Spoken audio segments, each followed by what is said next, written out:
What's poppin', y'all? It's been a little bit since Plaqueboymax officially left FaZe Clan, which a lot of people didn't even think he was serious about, but we come to find out, nah, he wasn't playing any games, and the fans have really been itching to find out why. I'm gonna play you guys this first clip where he says he doesn't talk about it, but later on he gives some reasoning, which I don't think is all the way the full reasoning, but I'm gonna play you guys this clip first. Bro, holy dad, Max stream longer. Okay, I got good news for y'all, bro. I don't know. I know I told y'all I was leaving FaZe and thought, damn, bro, this going on another hiatus, bro. He quitting on us, bro. Yo, gang, it's 3 days later. I will be back Sunday. I will literally be back Sunday. You feel me? I'm not disappearing. There's just been so much I've been dealing with for the past, like, 3 months. I'm not gonna lie, bro, that I literally, I don't think y'all understand. When I told y'all I cannot go in depth and can't speak on I can't speak on it. I can't speak on it. I don't think y'all understand. I cannot speak on it. Will I speak on it? Hopefully soon. But I can't speak on it. Y'all act like I don't want to tell y'all. I tell y'all everything, nigga. Y'all know everything about my life. Like, you feel me? All right, so chill. What's better?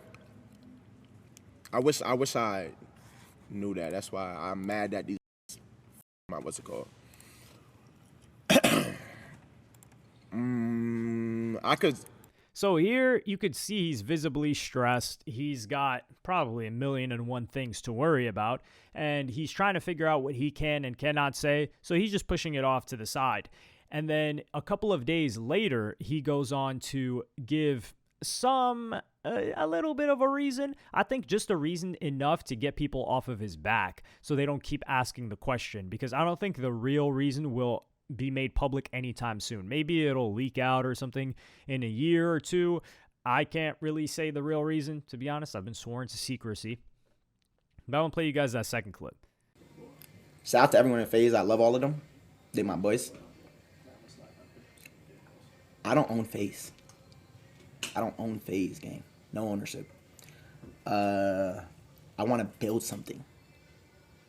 If your pussy hurt because you're mad that I want to build something for myself, sorry, I don't know what to tell you, because I'm still going to do it. And I'm going to make this FiveStar shit the biggest shit ever. And me, the biggest shit ever. That don't mean I don't with these. That don't mean I won't with these.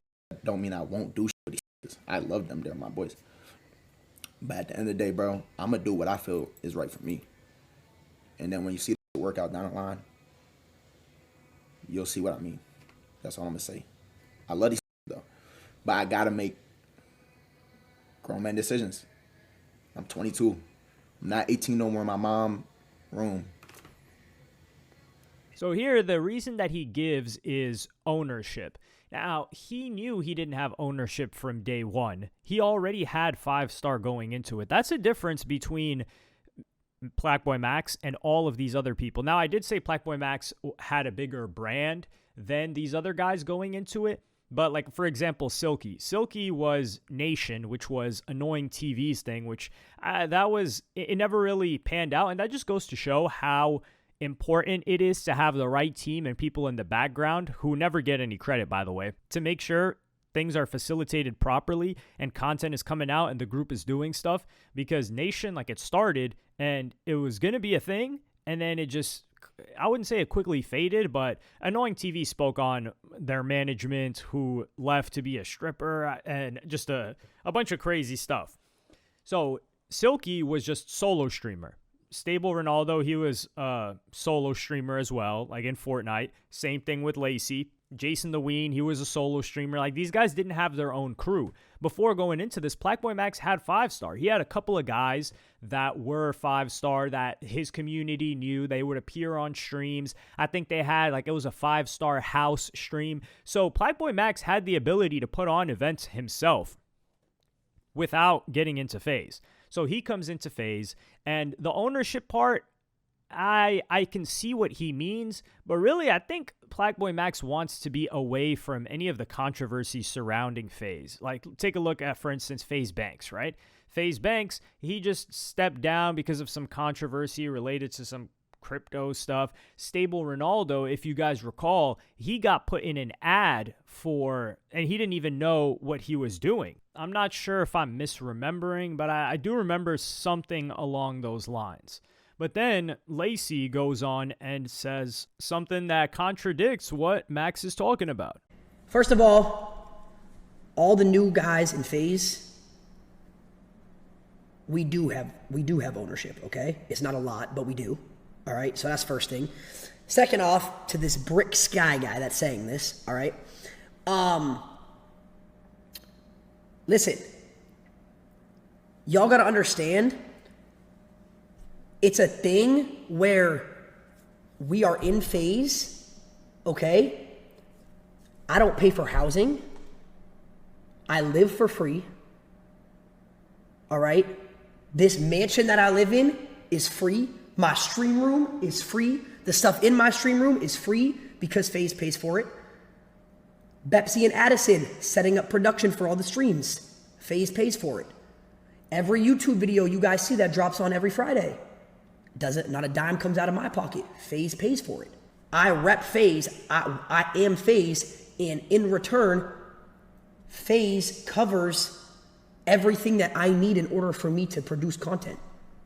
That seems like a fair ass trade-off to me. And if it doesn't to you guys, then I don't know. But that's for me, that's good for me. So here Lacy talks about how, listen, we actually do got a part of ownership. Now, first I'm going to address the ownership piece, and then I'm going to address what FaZe does for them. I think ownership is possibly one of the most overrated aspects of it, because people had ownership of FaZe originally, and then they sold it for a ton of money, and they all became very, very rich. And then they were upset because the people that they sold it to weren't handling it in the way that they saw fit. And then the value of it went down significantly. And then I think FaZe Banks bought it, maybe with the assistance of other people. I don't know if he's 100% owner. And then now he's still the owner, but he stepped down as CEO. But really, what does ownership really mean? It's like, what does that look like in terms of revenue? Although these guys don't really have to worry because they're making so much cash flow that I guess an ownership piece makes more sense than how much they're getting paid. And so I think ownership is a little bit overrated, but they do have ownership. So that does knock off Plaqueboymax's point. But I think the way Plaqueboymax is looking at it is he wants ownership of the brand. FaZe was a thing before Plaqueboymax. FaZe is still a thing after Plaqueboymax leaves. I think Plaqueboymax wants something that is Plaqueboymax. When people think FaZe, they think of, the new gen thinks of these guys, but historically, it's not these guys. It's not the members. It's the OGs. Like, they'll think of Adapt, or they'll think of Banks, or was Blaziken one of them? I don't remember. I really wasn't into that whole FaZe optic thing while it was going on. It wasn't that I wasn't even into it. I didn't even really know what it was, or if it existed until like 2015 or so, or maybe even 2015, I would say, is when I found out about all of that stuff, which was late. So there's that. And I think Plaqueboymax is like, I've got my own thing, which is FiveStar, which is me, and I have the capability to do everything here. So Lacy goes on to say, well, this exchange is great for me. I get to live in this house for free. I don't pay for this house. I don't pay for production. And the thing that I wonder is, well, if FaZe has admitted they don't take a percentage of any of the money that these guys are making, where the hell is the money coming from for the people that are editing the YouTube videos for FaZe, that are filming the YouTube videos for FaZe, that are doing the production for Lacy streams and the other people there? Where's the money coming from for the rent for that gigantic mansion, or the lease for that gigantic mansion? Where's that money coming from if they're not generating that money? And that's where I start to scratch my head, and we don't just need an expert pocket watcher for that. We need like an investigative, what's the guy's name? It's from Psych, the TV show. I forgot his name, but we need a psychic. That's what we need. Somebody that's a private investigator, a PI, to look into that. Because I don't know how FaZe is making money. Because they were taught if FaZe Banks was able to buy it back, that means, I remember they IPO'd and everything. They did revive it, though. Like, FaZe as a brand is killing it right now. But when you look at a Lacy, right, that's not a Plaqueboymax. With all due respect to that guy. Like, he's killing it in the content game, but Plaqueboymax is different. That guy stands out from that group. He has the ability to be a leader of his own group. He's just being held back by those guys. And it does knock off the reasoning that Plaqueboymax gave. But I think Plaqueboymax is, like I said, his real reasoning will not come out for a long while. I do think part of it is that he wants his own brand to succeed. And you can't have a 5-star if you're a part of FaZe. It doesn't really make sense. It doesn't work unless it's a subsidiary of that brand. For instance, Nike, right? Air Jordan, that's Nike, but Air Jordan is underneath Nike, and Michael Jordan's teamed up with them. 5-star was a thing before he came to FaZe. Jordan brand wasn't a thing before he went to Nike. You see the difference there? And why would he take 5-star and make it something underneath FaZe when I think he believes that 5-star can be as big as FaZe or even bigger? And I do think Plaqueboymax has a chokehold on the younger generation when it comes to kind of culture, fashion, things like that. I'm not saying like the guy's good at fashion or any of those means, but when you look at the rest of those guys, they're not influential in that way. Kai Cenat is, like I said, Mr. Beast of Twitch, so he's faded away from having any type of influence in that realm, and that leaves Plaqueboymax. So he's somebody that can really do it all from what I've seen. Quite a talented streamer, able to plan events, able to act on stream, able to deal with other people, able to make music. He's able to do it all. So I think he just outshined FaZe. He was like, yo, I'm bigger than this. I don't need this anymore. Like, think about it. He doesn't care about ownership, especially the monetary aspect. He'd rather build 100% of 5-star that he owns or whatever minute percentage he has of FaZe. There's that.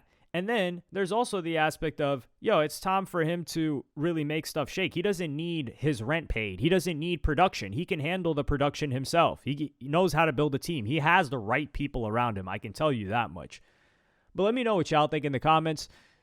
Like and subscribe and hit the notification bell if you enjoyed. And I'm going to see you on the next one.